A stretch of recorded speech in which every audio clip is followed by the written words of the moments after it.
Hello, everybody, and welcome to Climate Lies, the podcast where we debunk and dissect climate myths and misinformation. I'm your host, Aubry Slattery, and today I'm joined by two very special guests. We have the New School's own Lana Trin. Hello. And Rachel Shim. Hello. Welcome, ladies. It's great to have you both here. These two ladies are my friends and also Climate Justice Club officers along with myself, and I'm very happy to have them in the podcast studio with me today. We are clocking in from New York City at the New School. So, before I properly introduce our wonderful guest, since this is our first episode ever, I wanted to do a brief little intro about myself and the podcast. So, as I said before, my name is Aubry, and I'm currently in my final semester of getting my bachelor's degree in environmental studies, and I must say I am so glad to almost be done. I want to not ever come back to school, ever, but, get your education, kids. And I'm originally from Austin, Texas. Hook 'em. All my Texas baddies clock in. And to give a little fun fact that is completely irrelevant to this podcast about me is that I was actually born on the kitchen floor. And if you don't believe me, you can fight my mom about it. So, I decided to start this podcast because I wanted to be able to provide some clarification and understanding amongst the absolute insanity that is climate change media, but that's enough about me. Let's learn a little bit more about our lovely guests. So, Lana, do you want to tell us a little bit about yourself? Sure. My name is Lana. Again, I am studying history and politics here at the New School. I'm a junior, and a little fun fact about me is that I was on my high school dive team for 4 years, but don't know how to land a single flip on my feet. Thank you for that, Lana. Yes. That's actually quite impressive, maybe even more impressive than being able to do a flip. All right, Rachel, you want to give us a little rundown about you? Hello, my name is Rachel. I'm a sophomore currently studying illustration at Parsons. I love animation. I love my cat named Coda. I love all cats. I feel like my spirit animal would be a calico cat. I'm a Capricorn, so I love my friends. I love my family. That's me. I was born and raised in Jersey. That's me. Nice. Got some Jersey representation in here. We've got a lot of representation in here, actually. We've got some Southern Texan.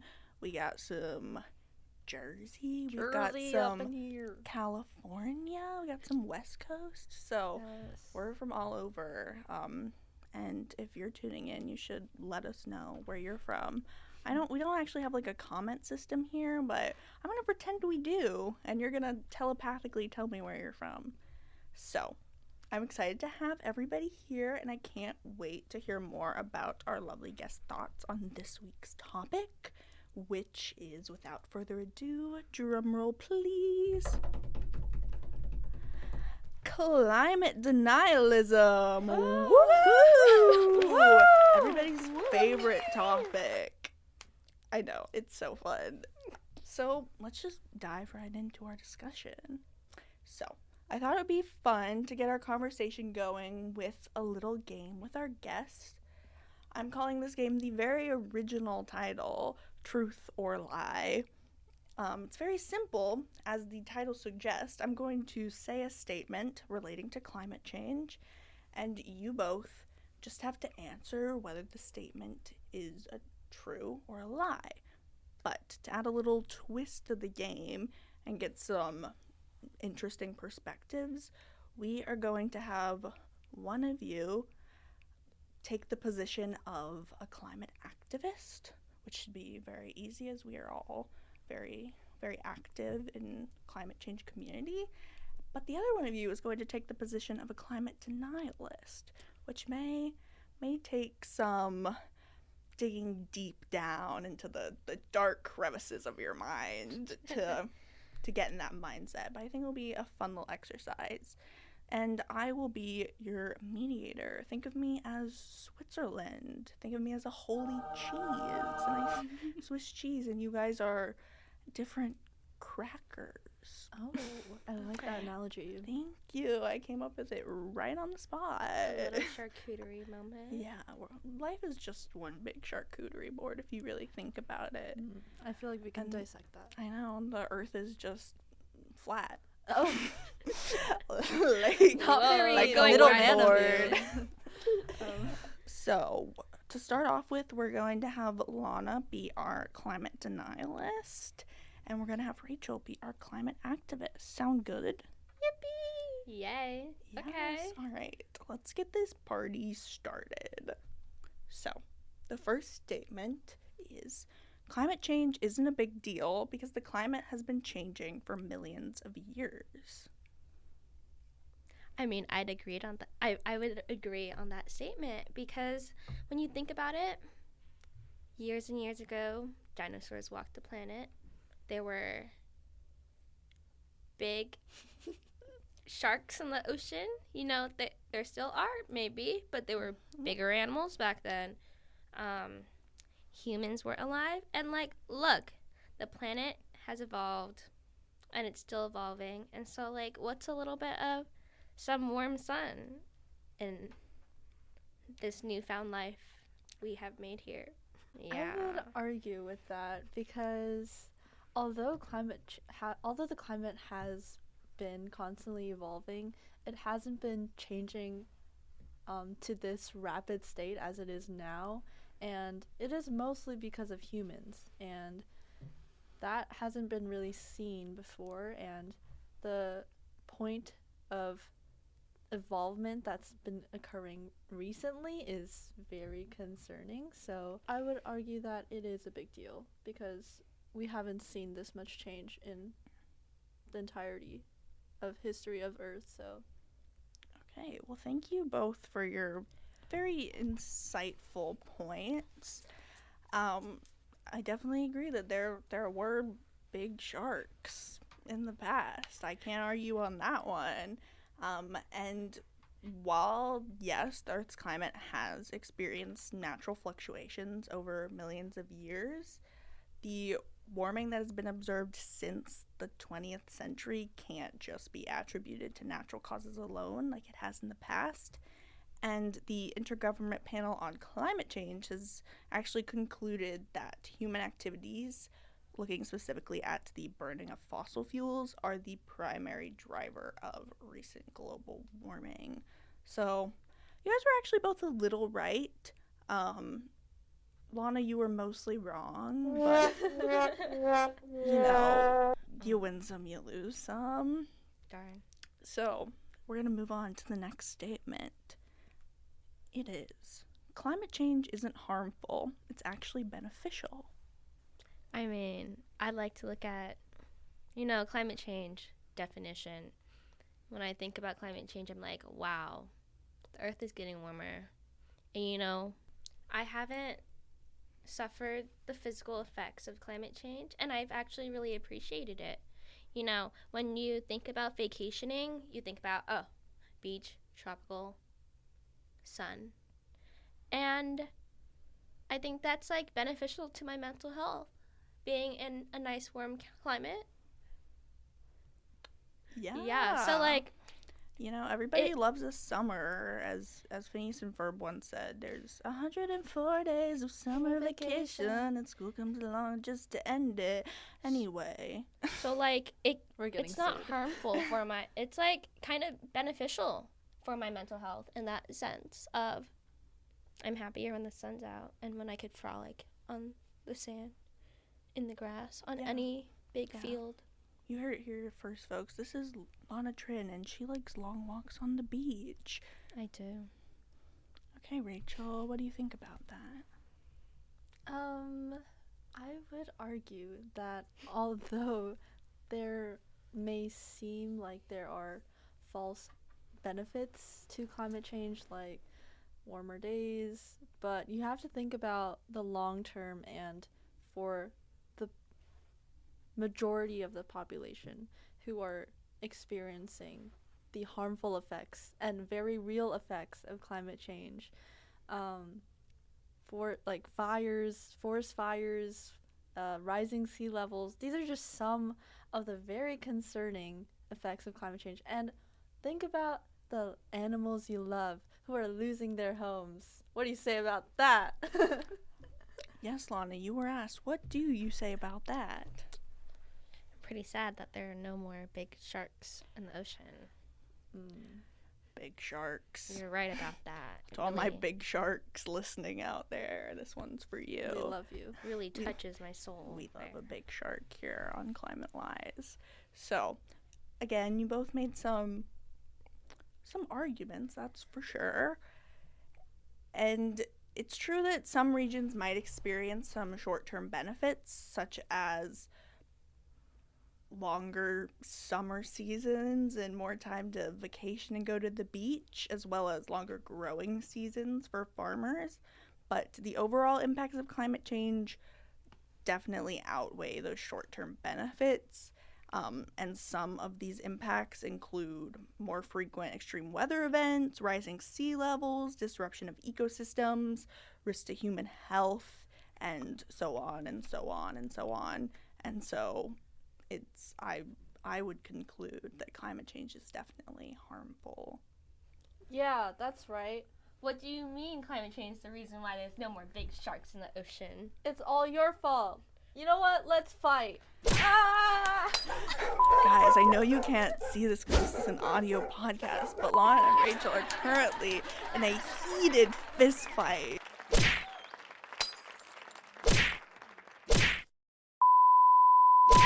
Oh, Rachel was just knocked out cold.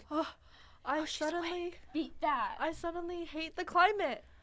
Oh no. Oh my Lana gosh. must have hit her really hard. Oh, Lana seemed to just get zapped by some unknown force. Wait, climate change is real. Oh my god. It seems like scientific evidence just zapped its way into Lana's brain, and now she believes in climate change, while our poor innocent Rachel has now become a climate denialist. I hate the climate. I love the trees. I speak for the trees. The Lorax is on this episode. Surprise. So when we go into our next statement, take into account these recent developments with our special guest. So our third statement is addressing climate change will cost too much and harm the economy. Rachel, do you want to start us off? I don't want to pay more taxes. I don't want to spend more money. I don't want to, have this climate change, whatever hoax this is, to have an effect on my paycheck. I don't think it's really that serious. So why are we spending millions of dollars that are going to affect the everyday lives of people? I can't eat eggs anymore. This inflation is crazy. We don't need to spend any more money. Boom. Yeah, breaking news, guys. Climate change is actually the reason that eggs are in a shortage. That's a fact, according to Rachel.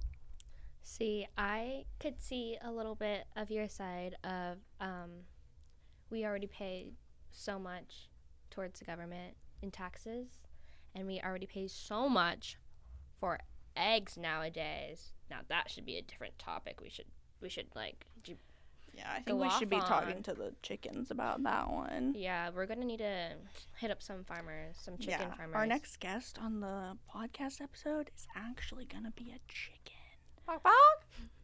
But like, you heard him there. A little sneak peek. He came on in. He wants to be a guest on this podcast I know, too. He's with us all the time. He's kind of obsessed. Yeah, but like, why are you so obsessed with me?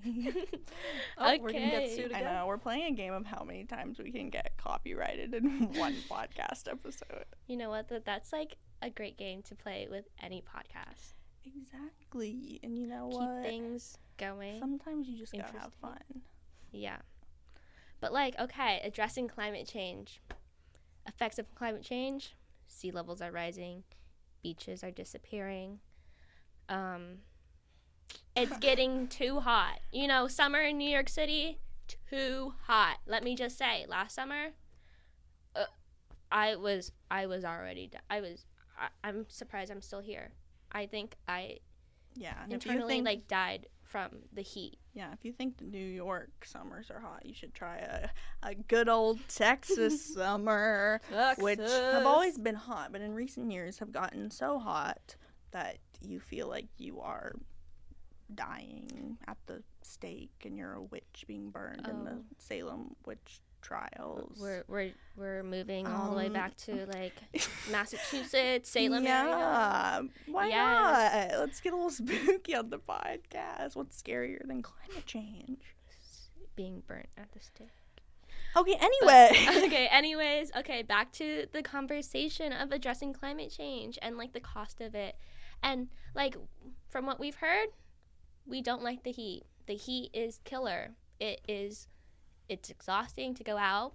It's hard to live your day-to-day life, go to work, go to school, when it is literally 100 degrees out. So, why not invest in that? If you invest in climate change, we could somehow make the earth cooler.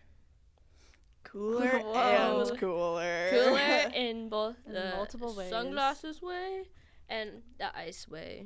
Thank you for clarifying that, Lana. Yeah. So again, you both made some points, and nobody can take that away from you.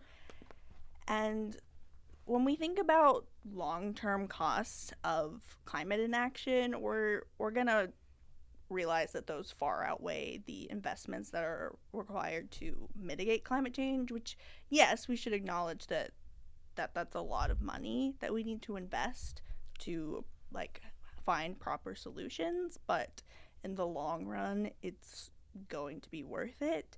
And even things like transitioning to renewable energy and implementing more sustainable practices can stimulate economic growth, create more jobs, and reduce any financial burden associated with climate related disasters.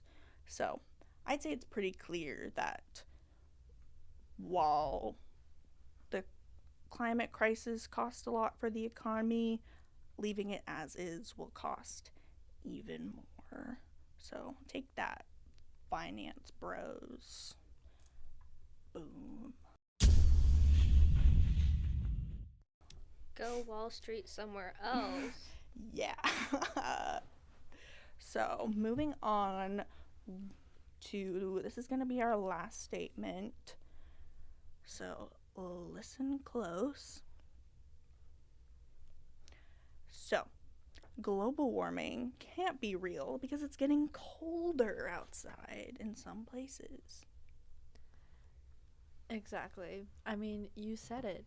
Look at my Texan friends. Look at my Texan baddies. They're getting cold fronts every single week. So is climate change real? No. Is global warming real? No. Because guess what?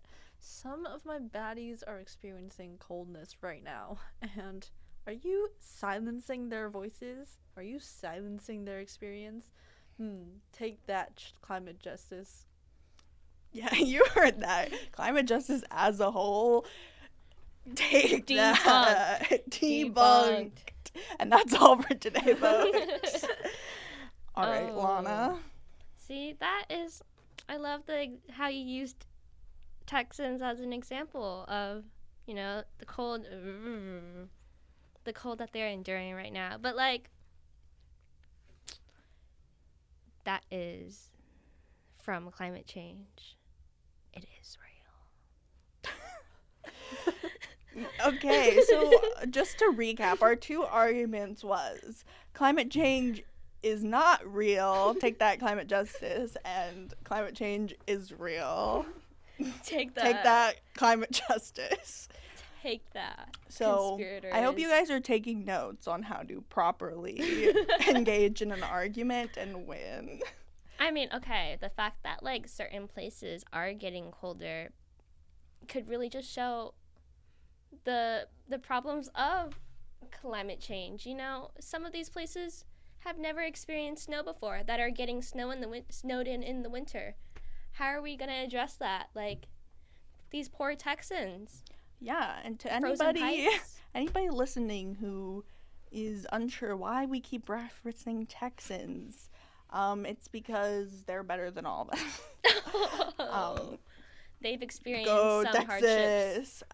No, but for real, in February of 2021, Texas experienced some unheard of cold snaps and snowstorms that left a lot of houses without power, without water, without heat, and this caused a lot of issues, as you may assume. And Texas, as we probably all can assume, is not very equipped for super cold weather, especially looking at the cities that are not in North Texas. And so the effects of these cold snaps were drastic and even fatal in some conditions. As I said, I'm from Austin, Texas, and I was in Austin at the time of these cold snaps. Luckily, I didn't experience any drastic effects, but I was surrounded by people who did.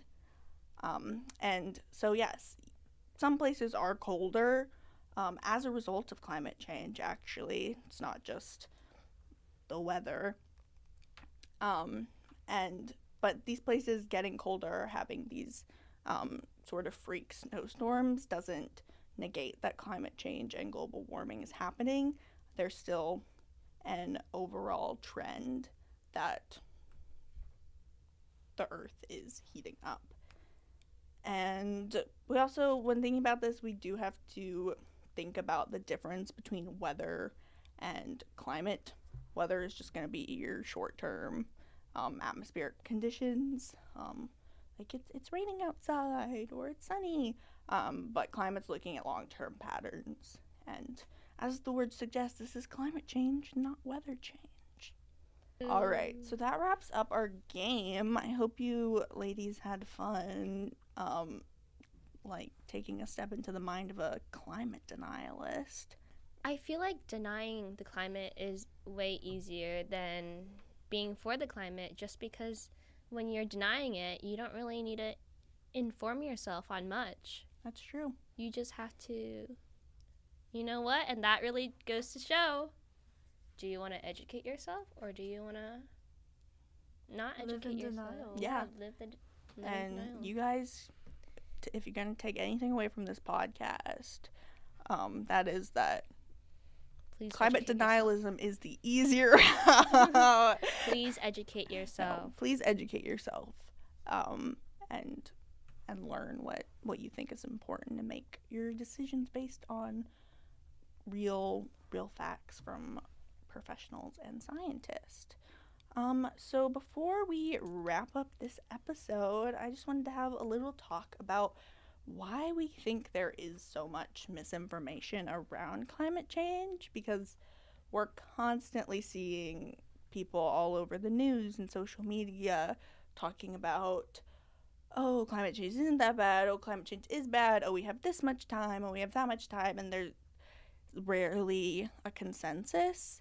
And so I'm curious to hear your thoughts about that, and specifically looking at like the rise of social media in recent years and how we think that has affected the spread of misinformation.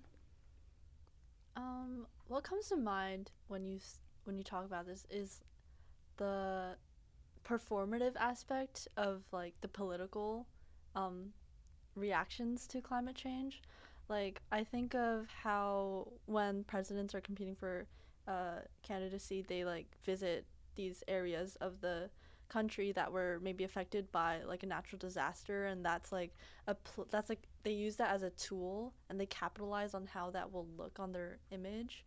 And I don't know, climate change has become like a tool for like, oh, this person is so involved, but it's not really like they don't really do anything in their plans of like presidency. They don't like really make that much efforts. It's more just like for view.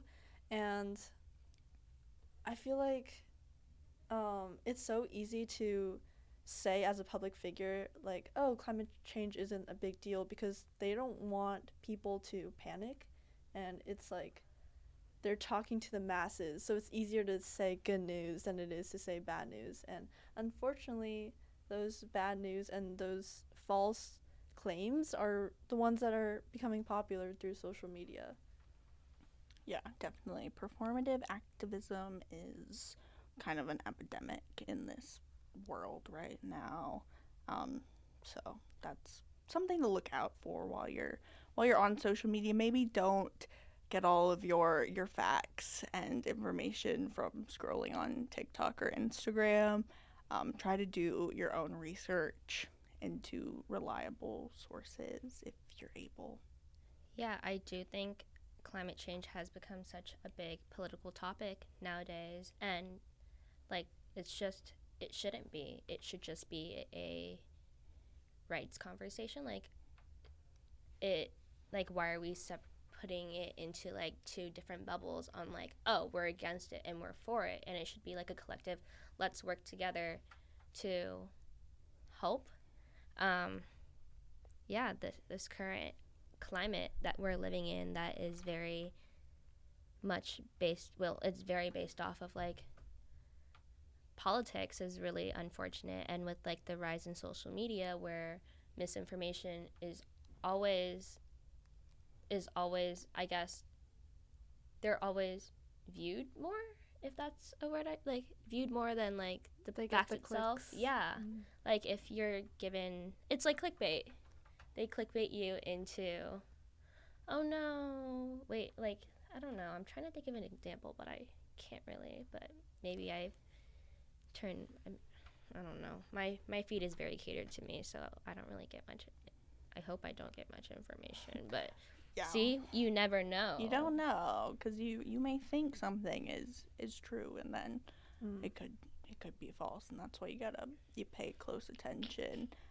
But you're right in that climate change has become such a political topic, and it's important for everyone to understand that climate change is going to and is affecting everyone, regardless of if you're a Democrat or a Republican or anything in between.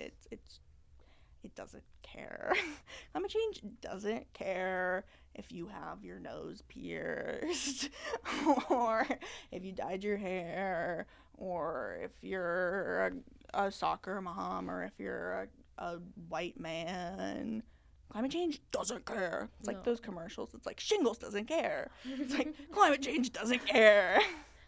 No, yeah. I feel like also social media, or like people that consume it, love conspiracies. They love being like this fake persona of like being woke, and their interpretation of being woke is like rejecting science. They don't rely on science because they rely on their own logic, and a lot of the times their logic is wrong, but they love to play into this persona. Like, I'm so quirky and different because I don't believe in climate change. I'm like, you're not quirky or different, you're just like a denier. You're just uneducated. You're just uneducated, maybe a little ignorant, but ignorance is bliss and all that. But yeah, so on that joyful note, I think we're gonna wrap up our first ever episode of Climate Lies.